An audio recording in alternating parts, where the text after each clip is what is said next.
So all this was occupied by people. It's nice to feel that people were here all them years ago. Let's go and check this out, eh? Let's have a look. We'll have a run round it. Go on then. Run, so you can. Take you for a quick walk around this. Welcome to Maelmin.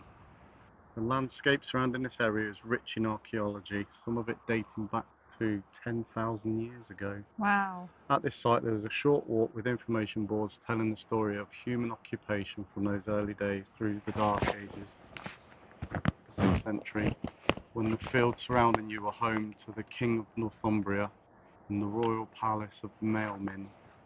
There is also a series of archaeological trails to nearby sites. The reconstructed henge is typical of the wooden henges in the locality, and the hut is based on the site at Hoik and Anik, near Anik, which yields evidence for the best preserved hunter-gatherer settlement yet found in England. There you go. Good bit of information. Right, Isla, come here, because there's CCTV here. We'll show you the old airfield as well. Let's put you on. Right, off we go. Let's go. Oh, kissy gate!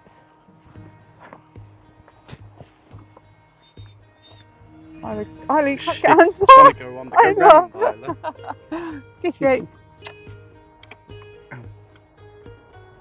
Right, where do we start?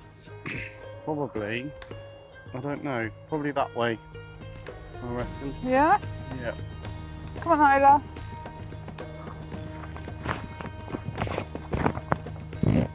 We'll not read every single bit of information out off the board. No, but we can put a link in below so that you can see what is actually here. Yeah, I'll just cover my microphone up when I said that.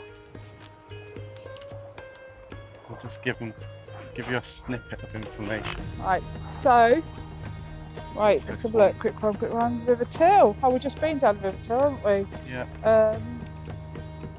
The town of Maelmin was probably built around AD 650, and recent excavations below the site of the henge with construction indicate that it was still occupied some 200 years later.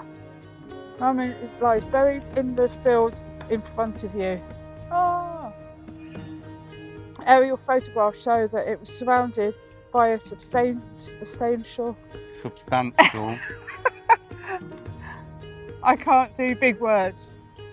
Wooden palisade, and contained many timber buildings, including great halls similar to those at Yevering. I think that's it. Yevering. Oh well. I am me. Right? I'm me. I'll have to read for you. So all this was occupied by people. So all the hustle and bustle around here. You like your hustle and bustle? I do. You said that at with yeah, but Castle I think, or whatever it was. Don't you called. think that it's nice to feel that people were here all them years ago, hundreds and hundreds of years ago. More than that, thousands of years. Thousands and thousands of years ago. But where are they now? I know they're dead. Oh, shut up! They are, aren't they? Not gone on holiday. No, but where are they buried? Because it's a lot of people. Probably under there. Look at it. Oh, it's amazing. I love history. Another interesting fact, guys, is that that glider field now is used to be an old RAF airfield. I think when I read some information, it was going to be part of Bomber Command, but then they changed it to be a Fighter Command. And a lot of the pilots came up there to do their training. I'll put a link in for that as well if you're interested in that history. Another board? Another I'm not even going to bother. Why? 3 big words. The Neolithic material consisted of pits with large amounts of pottery and broken stone tools, as well as cooking debris such as cereal grains and apple pips, which tell us about what they ate. So 2 roundhouses from the late Bronze Age were found at Cheviot Quarry. Awesome. And We will put the link in yeah, below so for this they were place. radiocarbon dated to circa 1000 BC. Right. Yeah. So, but even bowl, just one of the example of hundreds of pottery pieces found at the quarry. These large sherds of brimstone ware come from a bowl which was around the base that is dated Circa 14,000 4000 to 3,000. 3500 BC. There you go. Really old. It's amazing. Amazing. We've passed this so many times, haven't we? Yeah. And this, Let's have a look.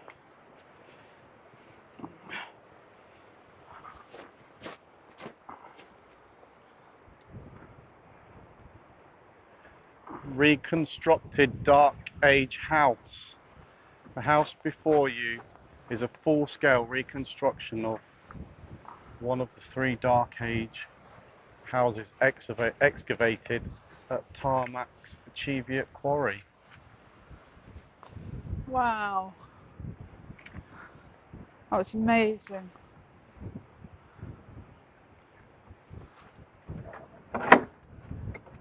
And it's open. You go in.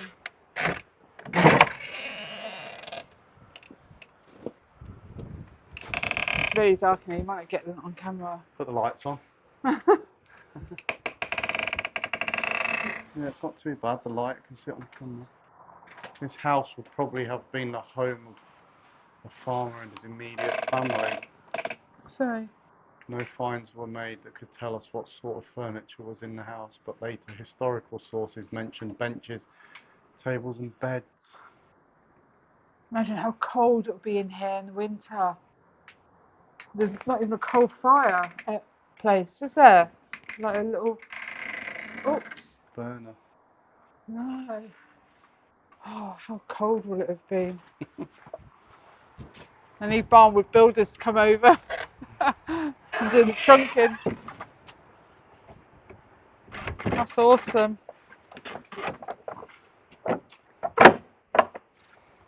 It is open, Yeah. as you can see, to go in. There is There's CCTV been in there as well, because recent damage. again, people can't be respectful, can they?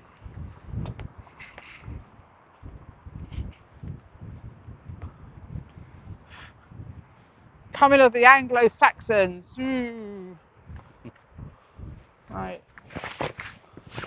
Although Anglan mercenaries had settled in small numbers during the 5th century, it was not until the Anglian leader Ida landed at Bamborough in 547 that the British kingdom of Bernice fell under the sway of Anglian kings to become Bernicia.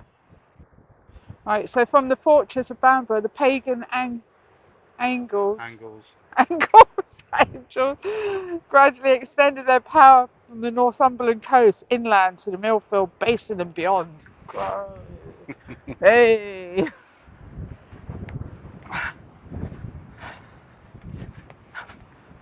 Oh, can you imagine it? We're thinking, oh, dead bird alert, either. Crow.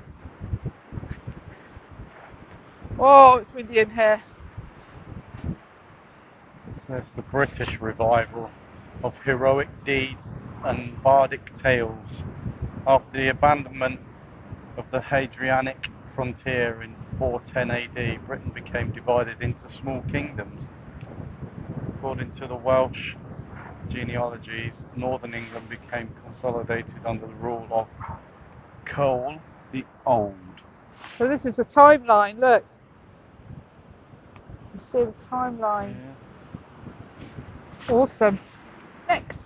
Whoa, trees down. Wind's getting up a bit now, yeah. as you can probably hear. And I don't think we should be in here with these trees. I don't. Whoop.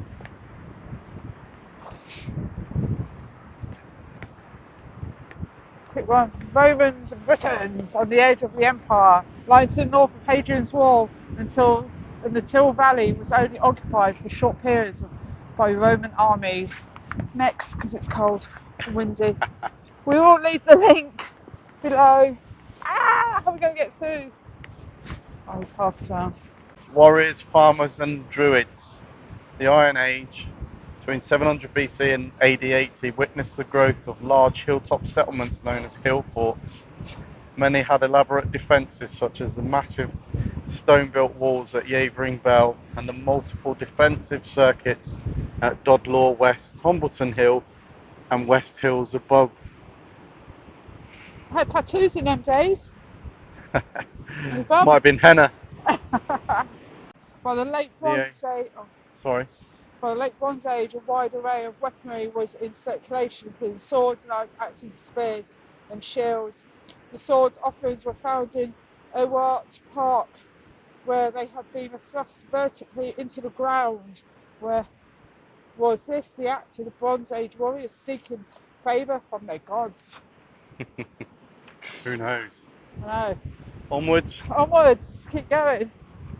The landscapes of North Northumberland abound with animals ranging from common species such as sheep, cattle, fox and rabbits to species that are comparatively rare, notably the red squirrel, badger, roe deer, and in the Cheviot uplands wild goats.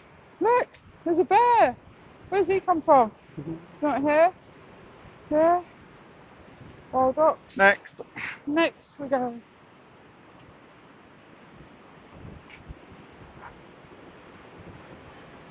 Woodland. Uh-huh. By around 8000 BC, the surrounding hills and valleys were covered with dense broadleaf forests of oak, elm, pine, ash, hazel and lime, while the riverbanks and marshy wetlands supported stands of alder and willow. Higher up on the hillsides where the tree cover thinned out birch trees were more common. Well, the tree come.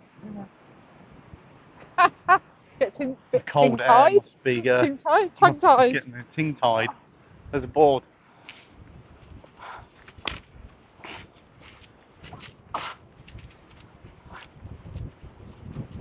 What's this one? What's this one? Oh, it's dirty, that one. One's dirty. Bird life, can't read that. It's all about the bird life. Oh. Quick, quick. What's this?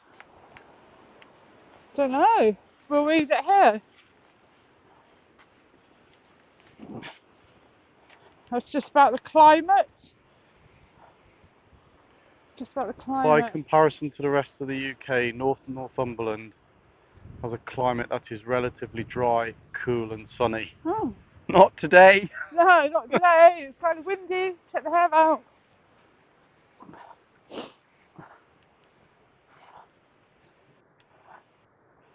Ah, the Henge Monument. Right, this is what I read down there. The Henge in front of you is a reconstruction, not a real site. It is based on the ground plan of the Millfield North Henge situated next to the barn in the distance to your right. Down there. I'll have a run round it. Go on then. Hey darling, can I tell you what's been on my mind? Sick and tired of the 9 to 5 in the city life. Hey darling, we could get out of town, see the beautiful world around, wanna see it now. Pack our bags and get in that car,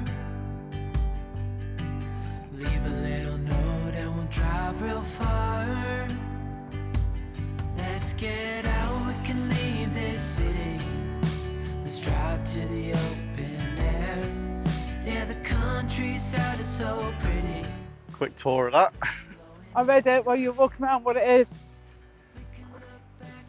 I read it out loud. Right. The Henge builders.